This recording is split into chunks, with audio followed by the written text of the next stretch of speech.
Everybody loves Coco as the fans in New York City are pumped up. Coco serves up a bagel in the second set. I'm Good Energy. Welcome to Tennis in a Minute. This video is brought to you via the Doctrine of Fair Use, the Fair Dealings Act, and we're also covered under the Digital Millennium Act. And Dad can relax. Yes, as Coco's guaranteed a spot in the third round. We're going to talk about her third round opponent shortly. But as Maria walks off the court, waves to the fans, in case this is the last time we see her play on Arthur Ashe or in New York, period, we're going to say thanks for the memories. However, if you ask me, I think she can play well into her 40s. She is that good. Now, Coco started off amazing with the break to 15. She would give the break back. A little shaky mid-set, but she would save the next four opportunities that Maria had to break, and she would surge ahead, wrapping the first set up 6-4. The second set, showing that mental toughness we talked about. And I don't think we gave Coco enough credit last year for the mental toughness. Down a set against Laura Sigmund, down a set against Elisa Mertens, down a set against Arina Sabalenka. But last match, that mental toughness against Vivara, 9 aces, saving all the breakpoint opportunities. She showed it again today in the second set, dishing out a bagel, ladies and gentlemen, showing patience, disciplines, speeding ahead with her vertical movement to put away the short balls that Maria gave her, and she gave her a ton. Coco played well as Maria heads towards the locker room. The key here, watching this match, the second serves. Maria could not win a second serve for anything. Coco won 89% of Maria's serves. That's right, guys. 16 out of 18. Simply phenomenal. 25 winners to 12. She was aggressive when she needed to be.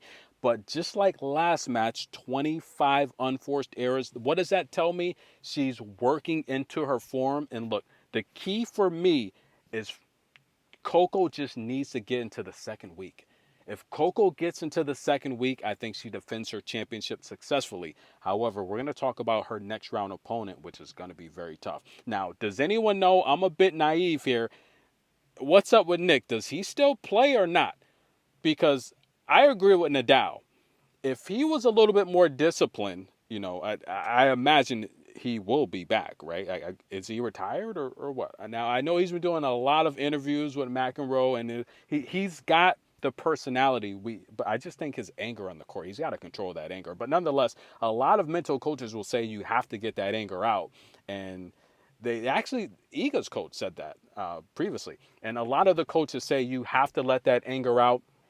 I do agree, but I do feel it's really based on the player. Some players, look at Elena Rybakina. We've seen her snap only a few times. For the most part, she holds it in.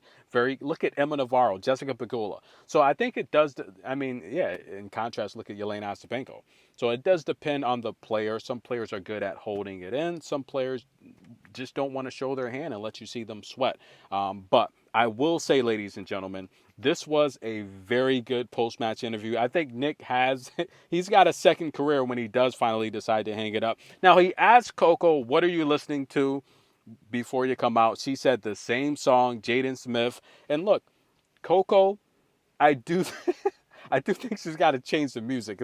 She said it's been the same song for the last few years. She's got to change the music up a little bit. But Nick asked some pretty good questions. He said, being a top tier former number one ranked doubles player, does that help you in these tough situations when you're in a singles match where you find yourself down or, just on the fence?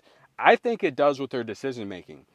When you play doubles is a lot faster than singles, and you have to either get good at playing at the net or going down the line. You do have to get good with your decision making as well, because if you have an opponent that's, long reach, long wingspan, and they can put away those volleys, you do have to get very smart with your decision making and constructing the point, because you can't lead them into just a free winner at the net. So I do think playing doubles does help in that retrospect, but I think it also helps with the slams because you're fresh, right? You have more time to game plan, more time to stay loose, more time to really just be on the court. And I think when you're going deep in slams, you have to have the court time, the court hours. You have to have the repetitions, And Pegula said it best. She plays mixed doubles and doubles in the slams because it's less time she has to practice. And you play how you play in the game.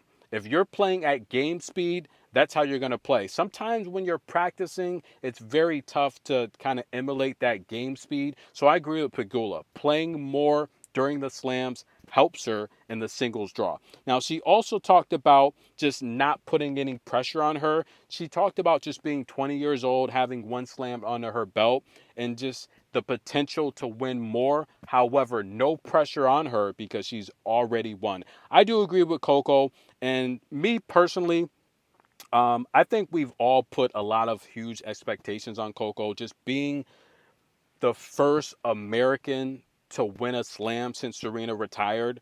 A lot of players have come after Serena, and the reality here is there's no one as big as Coco, and therefore she's getting all of that pressure, all of that stress from fans that expect her to be Serena 2.0. And the reality is she's not Serena. She's not going to be Serena. There's only one Serena. However, I do think once she gets to serve down pack, she can have years where she wins 2 to 3 slams.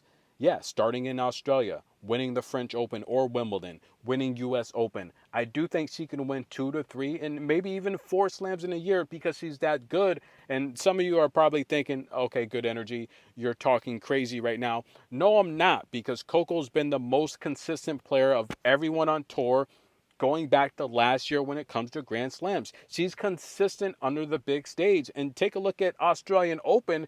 Davenport said it best. That was her chance to win number 2. 6-5 against Sabalenka. I just felt her outfit was too tight. Look, I said it then. I do feel she was uncomfortable with the outfit. It was too tight. But I do agree that was her chance to win number 2. But listen, guys, if she gets past Svitlina, and I want to talk about Svitlina, that match earlier this year, she showed mental toughness winning that second championship in Auckland.